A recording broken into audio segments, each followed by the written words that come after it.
So meron po tayo mga bagong project, inquiries, na the biometrics pala is pwede gamitin doon sa mga machines. Okay, sa mga machines.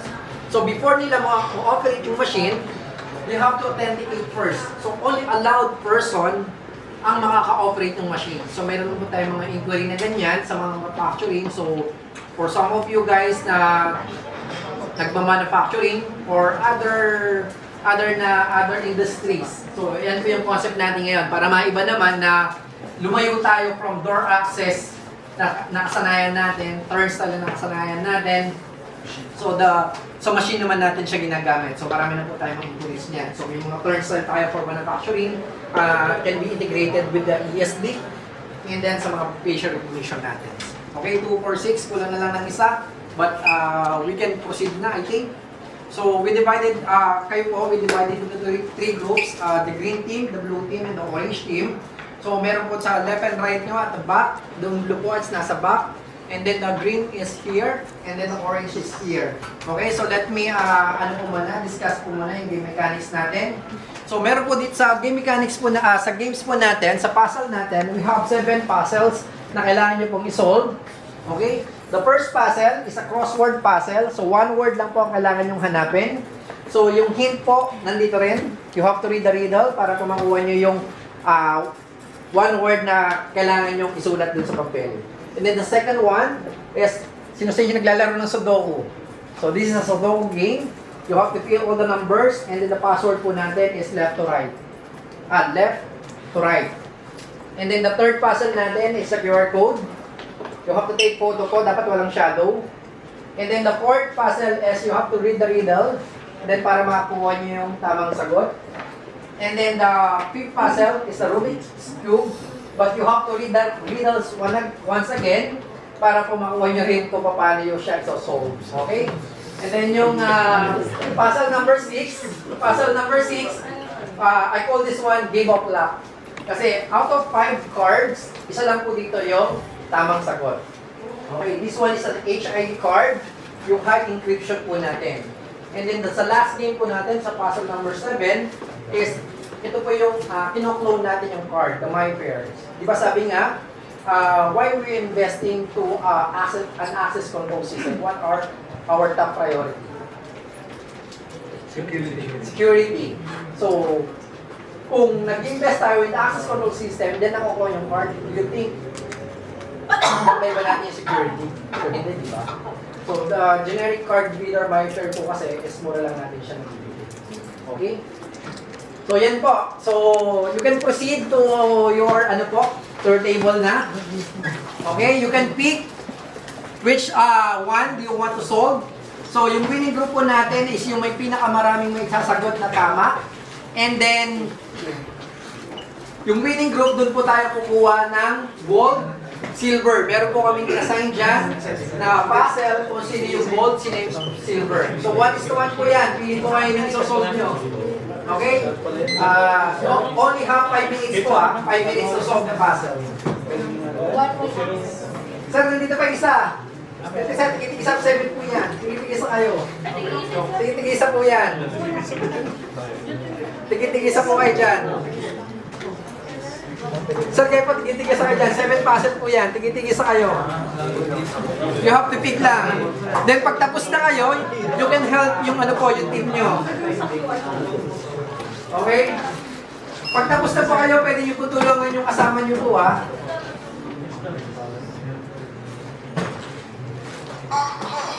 Okay?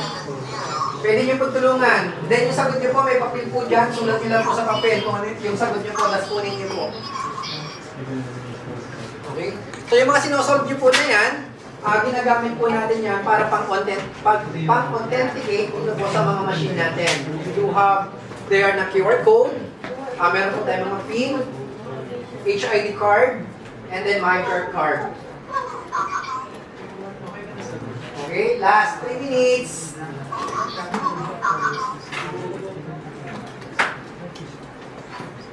Okay?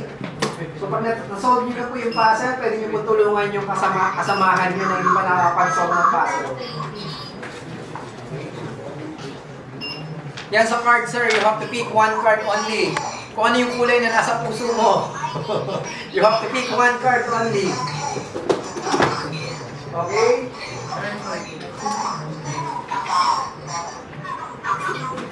Last 3 minutes and 10 seconds. Mahaba pa po yung oras natin. Okay? So yung QR code, pag pinicturean nyo po, dapat walang shadow. Dapat walang shadow.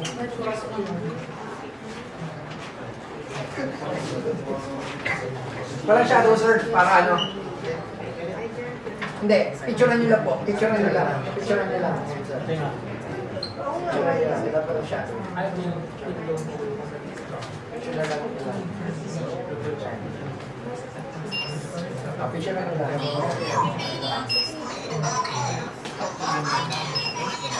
Okay, tutukan yung mga kasama nyo. Last 2 minutes and 30 seconds.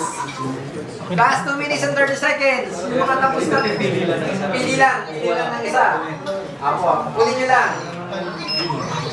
Okay, last 2 minutes and 20 seconds. Sulat nyo po sa papel. Sa papel. Sulat nyo po sa papel. Sulat nyo po sa papel yung number nyo. Pag in-insert nyo, lalabas yung number.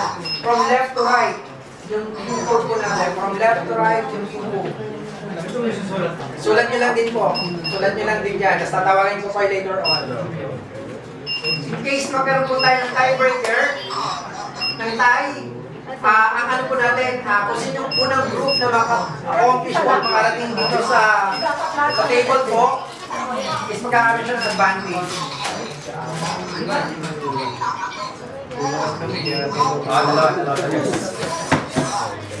Okay, sino pa tapos sa group na? Last 1 minute and 30 seconds. Last 1 minute and 30 seconds. Kung tapos na, pwede na po ay pupunta din sa table para maging advantage ng team nyo. Just in case na magkaroon ng patay.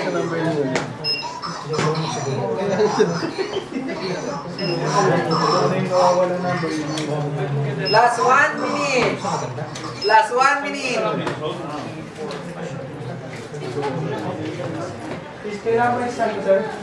Hindi, picturean nyo lang po, sir. Picturean nyo lang yung QR code. Yung wala pong shadow, walang shadow. Okay? Last 50 seconds. 50 seconds.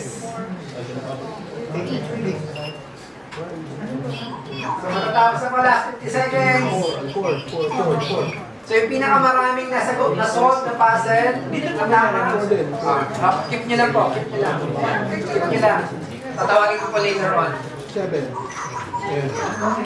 Last 20 seconds. 20. 20. Tapos na yata yung blue team natin. Blue team, tapos na po ba kayo? Last 15 seconds. 15. Last 10 seconds.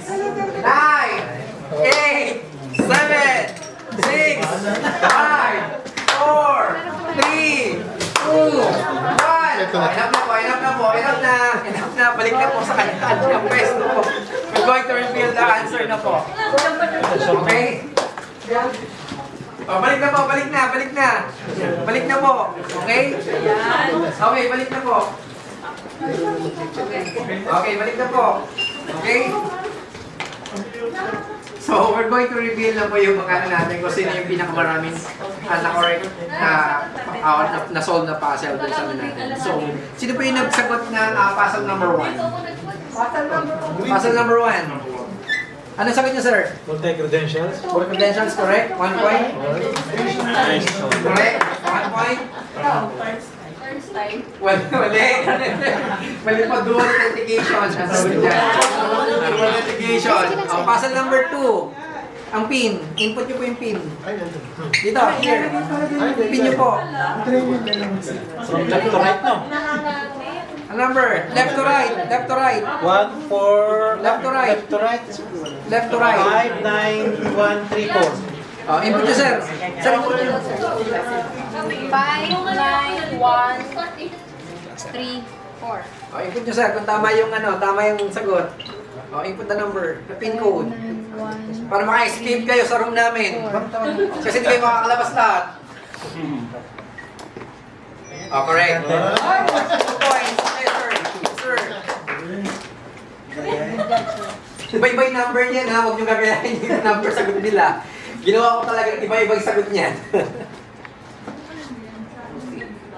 Okay. Correct? 2 points as well. Group 3. From left to right. Left to right. From left to right. Ano po dito? Check. Tama yung pin.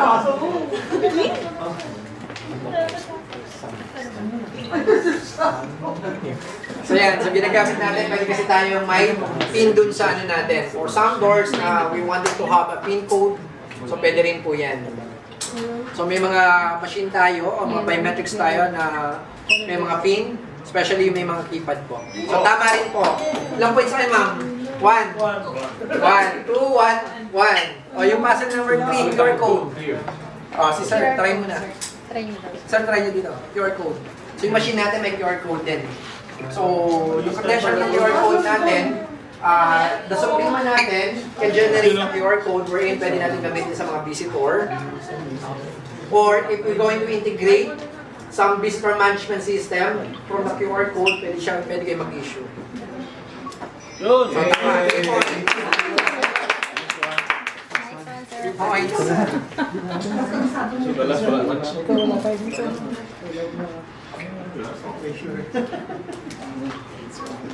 So, tama rin. 2 points. 3. 3 na rin kayo, sir, di ba? Yes, sir. O, next. Wala pala, sir. Three na. 3, 3, 2. 3 yan. Ay, lalabisan niyo 2. O, 1 lang. 1. Ayan mo yun. Paano mo naman, sir? Ano ba? Kasi naglaan. Ayan, sige. Iwan mo. Hilo na lang. Check mo kung tama nila yung ano. Tama naman. Tama. 2 points. 3, 3. Okay? So, pasa number 4. Yung sa riddle. Sinong sagot? Number 4. Sa inyo, sir. Ano sagot? Ay, 4 pa lang. 4. May sumagot ng 4? Wala? Wala? Walang nagsagot? Okay, walang nagsagot sa kanila. Ano sagot? Ring finger. Ano naman sabi? Walang punta dyan. Ano? Ano ba dyan? Correct. Okay, 4 points. Okay, sir. Thumb? Thumb? Mali. Okay? So yung machine kasi natin, kahit nag-authenticate siya, pwede kasi natin siyang gawin duress alarm. Ibig sabihin, nag-authenticate mo siya ito, but sa system back-end, pwede tayo mag-create ng output na trigger siya. Para we can identify someone forcing na to open that door. Okay? Puzzle number 5. Sir, Puzzle number 5. step 5. 5 pin. 1, 6. Ano yun? Anong pin, sir? Makipik na. Yan lang. Let's stop. Ba naman daw isang machine? Walang lang. Dapat pa sinagot.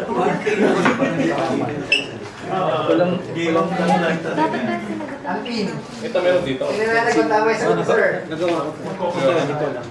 Kasi nakatingin. Pili tayo ng So, correct. Okay? So, ilan po isa kayo, sir? 4. Sina, sir? 4 na rin. So, 5 yan. Magko-contest kami, hindi naman pang-grip yung ano yung finger. Hindi ito yung pang-grip. Hindi. Pag-grip kasama rin siya sa grip.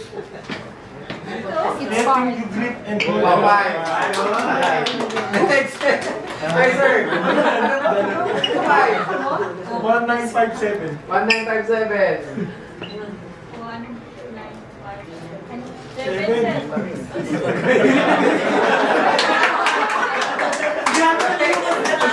Oh, number 6. Anong kulay ng card nyo? Green. Green. Mali? Oh! Orange. Orange. Oh, orange po yung card natin. Yeah! Why you pick orange? Why you pick orange? Why you pick orange? Yeah, kasi color ng IoT isang orange. Kaya pa yung lucky number natin. So 6 points. Yung last number, yung 7 po natin, pasang number 7. Nasaan yung card? Yung card yun, na duplicate. So let's see kung na-clone. So sabi ko nga po sa inyo, okay? So sabi ko nga po sa inyo, yung card natin na marker, kaya natin i-duplicate yan. Kaya meron tayong puzzle dyan na you have to duplicate the card. So let's see. Pag umilaw yung fingerprint, ibig sabihin, na-clone ni sir. So meron tayong mga generic card reader din. Yo! Ano sir? Tingnan natin kung perfect si na sir. Wow! Ah, ang galing! Perfect! Okay po. Second time.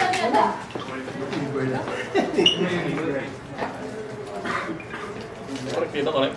So yan. So may mga generic card reader po din kasi tayo na nabibili. So this one approximately yung mga card reader natin sa tama rin. So yung mga card reader natin na MyFair, approximately around 2,000 to 3,000 pesos only. So kaya minsan mapapansin nyo bakit ang mahal ng HID, ang mahal ng mga card reader na multi-class versus sa mga MyFair natin. So yun yung reason kung bakit. Kasi high security binabayaran natin doon sa mga HID. Okay? So the winning group natin is sila, sir. So yung nanalo ng gold doon is yung nag-solve ng Sudoku. Oh, siya! Ayun. And then the silver, hindi, sa winning group lang po kasi eh. And then yung nag-solve ng QR code. Sa winning group, sa winning group. Sino sa QR code? Ay, Sa winning group.